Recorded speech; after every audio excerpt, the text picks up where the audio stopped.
करती हूँ। तो पिछले वीडियो में मैंने आपका चैप्टर फर्स्ट का क्वेश्चन आंसर कंप्लीट करा दिया था और आज मैं आपका चैप्टर सेकंड स्टार्ट करूँगी, सॉर्टिंग मटेरियल्स इनटू ग्रुप्स। इसमें हम लोग क्या पढ़ेंगे, learning objectives. At the end of this chapter, students will be able to understand how are objects around us placed into groups. मतलब कि ऑब्जेक्ट जो कि हम लोग के आसपास है वो ग्रुप में कैसे प्लेस किए गए हैं. What are the different properties of materials? तो मटेरियल्स के अलग अलग प्रॉपर्टीज क्या हैं.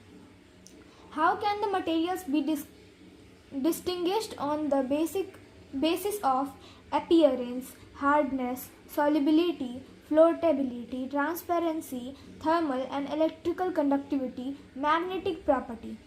तो मटेरियल्स को इन सभी बेसिस पे कैसे डिस्टिंग्विश किया जा सकता है, जैसे कि appearance, hardness, solubility, floatability, transparency, thermal and electric conductivity, magnetic property. तो चलिए देखते हैं आगे. So, the objects which we see around us are made of different materials like wood, glass, rubber, plastic, cotton, etc. तो objects जो कि हम लोग अपने चारों बगल देखते हैं वो अलग अलग चीज़ों से बने हुए होते हैं, जैसे कि लकड़ी, glass, rubber, plastic, cotton, etcetera. तो जैसे कि ये लकड़ी का बना हुआ है. फिर आपका जो ग्लास होता है मतलब शीशा होता है, जैसे कि विंडो पेन को ले लीजिए, वो भी ग्लास का बना होता है. फिर आपका इलास्टिक चीज़ जैसे कि रबर और जो जिससे आप इरेज करते हो अपने पेंसिल से कुछ लिख के, तो वो सब रबर का बना है. फिर प्लास्टिक का आपका जो ये है कवर, बुक कवर, वो भी प्लास्टिक का बना हुआ है. और कॉटन का और कुछ चीज़ें कॉटन के भी बने होते हैं. They are of different shapes, size, colours and uses. तो वो लोग अलग अलग शेप्स के होते हैं, साइज़ के होते हैं, कलर्स के होते हैं और अलग अलग तरीके में यूज़ आते हैं. For example, table, chair, bag, books, clothes, birds, cars, trees are all made of different materials. तो एग्जाम्पल में हम लोग टेबल ले सकते हैं. Table, chair, bag, books, clothes, birds और कार्स, ट्रीज, ये सब जो होते हैं वो अलग अलग तरीके के मटेरियल से बने होते हैं. How do we group such a variety of objects. तो हम लोग इसे कैसे अलग अलग ग्रुप्स में बांटते हैं. We group objects on the basis of certain similarities and differences in their properties. तो हम लोग हर ऑब्जेक्ट्स को ग्रुप में बांटते हैं उनके सिमिलैरिटीज और डिफरेंसेस के प्रॉपर्टीज के आधार पर. ठीक है. This type of grouping in which similar objects are placed together is known as classification. तो इस तरीके का ग्रुपिंग जिसमें कि एक तरह के ऑब्जेक्ट्स एक साथ रखे हो उसे ही हम लोग क्लासिफिकेशन कहते हैं. Therefore, the above mentioned objects may be classified as living or non-living. तो ऊपर में जितने भी ऑब्जेक्ट्स मेंशन किए हुए हैं तो वो सब लिविंग या नॉन लिविंग में क्लासिफाइड हो सकते हैं. We can also classify them as naturally occurring और मैन मेड ऑब्जेक्ट्स. तो उन सभी चीज़ों को हम इस तरीके से भी क्लासिफाई कर सकते हैं जैसे कि नेचुरली अकरिंग और मैन मेड ऑब्जेक्ट्स में. But why is it necessary to classify objects into groups. सोचिए और मुझे कमेंट में आंसर दीजिए कि ऑब्जेक्ट्स को क्लासिफाई करना ज़रूरी क्यों है. सोचिए. तब तक मैं आपको ये बता दूं कि ये है पेड़, इसे हम लोग नेचुरली अकरिंग में मेंशन कर सकते हैं. फिर ये है बर्ड, इसे भी हम लोग नेचुरली अकरिंग में मेंशन कर सकते हैं. ये है टेबल, ये है चेयर और ये है बुक. इन तीनों को हम लोग मैन मेड में मेंशन कर सकते हैं. इन दोनों को हम लोग लिविंग थिंग्स में मेंशन कर सकते हैं, इन तीनों को नॉन लिविंग में मेंशन कर सकते हैं. आगे हम लोग इसके बारे में पढ़ते हैं. देखिए, classification makes the study of things around us convenient and systematic. Classification जो है ये हमारे आसपास की चीज़ों को सिस्टमेटिक एंड कन्वीनियंट रखता है. It also helps us to have a general idea about the members of a group. तो ये ग्रुप के मेंबर्स का ग्रुप्स के मेंबर्स का जनरल आइडिया लेने में भी हेल्प करता है. We come to know how each member differs from the other in the same group और इन डिफरेंट ग्रुप्स. तो ये हमें ये जानने के लिए, इससे हमें ये पता चलता है कि कैसे हर एक मेंबर एक ही ग्रुप में या अलग अलग ग्रुप्स में एक दूसरे से डिफर करते हैं. अब हम लगाते हैं ऑब्जेक्ट्स अराउंड अस. तो पहला है an object may be made up of different materials. तो एक ऑब्जेक्ट्स अलग अलग मटेरियल से भी बना हुआ हो सकता है. For example a chair may be made up of would, steel और प्लास्टिक. जैसे कि एक चेयर है तो वो प्लास्टिक का भी हो सकता है, वुड का भी हो सकता है और स्टील का भी हो सकता है. Now different objects may be made up of the same material. तो अलग अलग ऑब्जेक्ट्स अलग अलग तरीके के मटेरियल से भी बन सकते हैं. For example utensils, parts of vehicles, bridges are all made of steel. जैसे कि यूटेंसिल हो गया और व्हीकल का पार्ट्स हो गया और ब्रिजेस हो गया, तो ये सब स्टील के बने होते हैं. ठीक है. An object may be made of many materials. और या फिर कोई एक ऑब्जेक्ट अलग अलग तरीके के मटेरियल से बन सकता है, बहुत प्रकार के मटेरियल से बन सकता है. For example aerated drinks contain water, sugar and a gas dissolved in it. जैसे कि एक एरेटेड ड्रिंक्स जैसे कि कोका कोला हो गया, माजा हो गया, फिज हो गया, तो ये सब वाटर भी कंटेन करता है, शुगर भी कंटेन करता है और गैस भी डिजॉल्व करता है. ठीक है. All the objects that we see and feel around us have definite mass and occupy space. तो जितना भी ऑब्जेक्ट हम लोग देखते हैं और फील कर पाते हैं उन सभी में डेफिनेट मास होता है और स्पेस ऑक्यूपाई करता है. We can say that these objects are made up of matter. तो हम लोग इन सभी ऑब्जेक्ट्स को मैटर का भी बना हुआ कह सकते हैं. Therefore, matter is defined as anything that has mass and occupies space. जैसा कि हम लोग मैटर को इस तरीके से भी डिफाइन कर सकते हैं कि मैटर जो है वो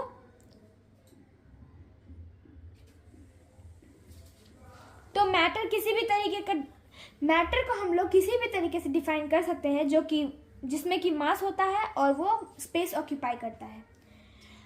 The various objects and materials we discussed before are all matter. तो बहुत से ऐसे ऑब्जेक्ट्स हैं, मटेरियल्स हैं जिसके बारे में कि हम लोग डिस्कस किए, वो सभी मैटर्स हैं. Air is also matter since it has mass and occupies space. Air भी मैटर है क्योंकि उसमें भी मास होता है और वो भी स्पेस ऑक्यूपाई करता है. Though we cannot see it. उसके बावजूद भी हम लोग उसे नहीं देख पाते हैं. The amount of matter contained in an object is measured by its mass. तो amount of matter जो कि एक ऑब्जेक्ट में होता है उसे हम लोग मास के द्वारा मेजर कर सकते हैं. The space occupied by an object is known as its volume. तो ऑब्जेक्ट के द्वारा जो स्पेस ऑक्यूपाई किया जाता है उसे हम लोग वॉल्यूम कहते हैं. Matter is made up of tiny particles called molecules. Matter tiny particles से बना हुआ है जिसे कि हम लोग मॉलिक्यूल्स कहते हैं.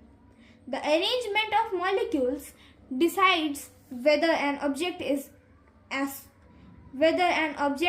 a solid, whether an object is a solid, liquid or a gas. तो मॉलिक्यूल्स का अरेंजमेंट ये डिसाइड करता है कि यदि वो ऑब्जेक्ट सॉलिड है, लिक्विड है या फिर गैस है. तो सॉलिड क्या होता है? The molecules are tightly packed and a strong attractive force acts between them. तो सॉलिड में मॉलिक्यूल्स जो है वो टाइटली पैक्ड होते हैं और एक स्ट्रॉन्ग अट्रैक्टिव फोर्स उनके बीच में अट्रैक्ट करता है, ठीक है, उनके बीच में एक्ट करता है. So they have a definite shape and volume. इसीलिए उनका डेफिनेट शेप और डेफिनेट वॉल्यूम होता है, ठीक है. अब हम लोग आते हैं लिक्विड में. तो लिक्विड क्या है? The molecules in a liquid are loosely packed and the intermolecular attractive forces between them acts between them are weak. Forces between them are weak. तो जो मॉलिक्यूल्स होता है वो लिक्विड में लूजली पैक्ड होता है और इंटरमॉलिक्यूलर अट्रैक्टिव फोर्स जो है उनके बीच में जो रहता है वो वीक होता है. So liquids do not have a definite shape but they have a definite volume. तो लिक्विड्स का डेफिनेट शेप नहीं होता लेकिन उनका डेफिनेट वॉल्यूम होता है. And takes the shape of the container in which they are kept. और उस कंटेनर का शेप भी ले लेते हैं जिसमें उन्हें रखा जाता है. अब गैस क्या है? Gas. What is gas? The molecules in a gas are far apart from each other and there is hardly any attractive force acting between them. Oh my God.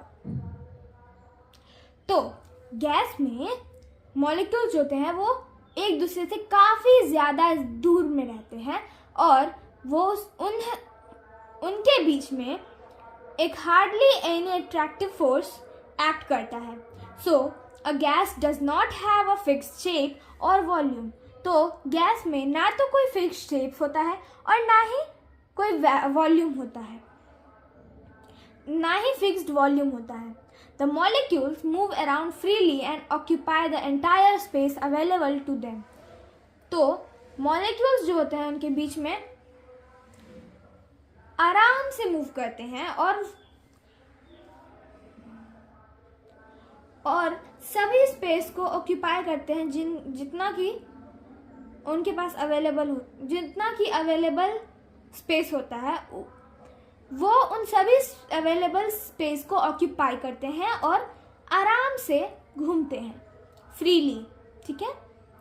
Materials. All objects are made up of substances called materials. तो materials क्या है?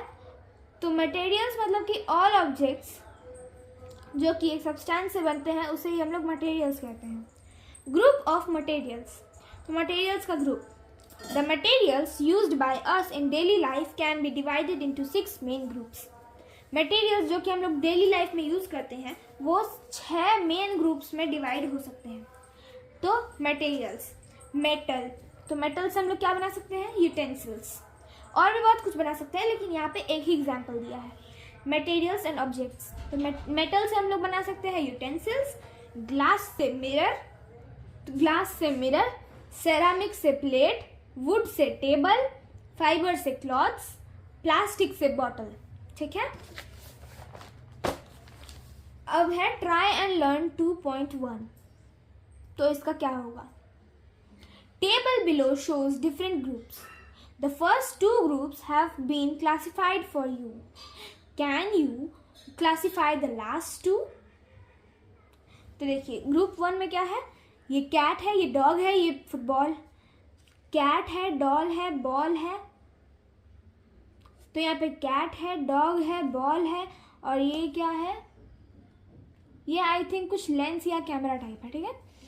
तो ये क्या लिखा हुआ है? A and C are living things. B and D are non living things. A and C are living things and B and D are non living things. ऐसे ही हमें इन दोनों को भी क्लासीफाई करना है, ठीक है. अब ग्रुप 2 में क्या है? ये क्या है? ये पाइनएप्पल है, मतलब सैलड है शायद. और ये है, ये पोमेग्रेनेट है और वो चेयर है, ये टेबल, वो चेयर है और ये बेंच है. ओके, तो क्या लिखेंगे हम लोग कि A and C are edible and B and D are non edible things. ठीक है। तो A एंड C खाने लायक चीज़ है और B एंड D खाने लायक चीज़ नहीं है। अब ग्रुप 3 में क्या बोल रहा है, ये है चेयर, ये है बेंच, ये है स्पून और ये है कैटल, ठीक है। तो इसमें है, आपको क्लासिफाई करना है वैसे। तो ये देखिए A एंड C, तो A and C are made up of wood and B and D are made up of metals, ठीक है। अब है ग्रुप 4 में। तो ग्रुप 4 में क्या है, ग्रुप 4 में है A and C are spherical, मतलब ये भी बॉल है ये भी बॉल है, दोनों स्फेरिकल है, स्फेरिकल मतलब गोल शेप में। And B and D are non spherical, spherical. B and D जो है वो नॉन स्फेरिकल है। तो objects in the table above were classified based on a single feature. तो ऊपर में जितने भी ऑब्जेक्ट्स दिए हुए थे वो एक सिंगल फीचर पे बेस्ड क्लासिफाई किए हुए थे, ठीक है। We can also classify groups based on more than one feature. तो हम लोग उन्हें ग्रुप्स में डिवाइड कर सकते हैं एक से ज़्यादा फीचर्स में भी, एक से ज़्यादा फीचर के बेस पे भी। For example, objects present in group 2 of the table can also be classified as objects made of wood, chair and desk, and those not made of wood, edible items. तो tables का classify हम लोग कर सकते थे ऐसे कि made of wood, ठीक है, chair and desk are made up of wood and those not made of wood, और वो जो है वो दोनों वुड के नहीं बने हुए हैं। एडिगेबल आइटम्स, जो खाने वाली चीज़ है वो वुड के नहीं बने हुए हैं। Thus, we see that all objects around us are made up of one or more materials. हम लोग देखते हैं कि हमारे चारों तरफ, हमारे अराउंड में जितने भी ऑब्जेक्ट्स हैं वो एक या फिर अलग अलग मटेरियल से बने हुए हैं। They look different and have properties different from each other. तो वे दिखने में भी डिफरेंट होते हैं और उनकी प्रॉपर्टीज़ भी डिफरेंट होती है एक दूसरे से। तो ये जो लेट्स रिकॉल है ये आपका होमवर्क हो गया, ये लेट्स रिकॉल है ये आपका होमवर्क हो गया। तो आज के लिए बस इतना ही, मिलती हूँ अगले वीडियो में प्रॉपर्टीज़ ऑफ मटेरियल्स के साथ। तब तक के लिए बाय बाय।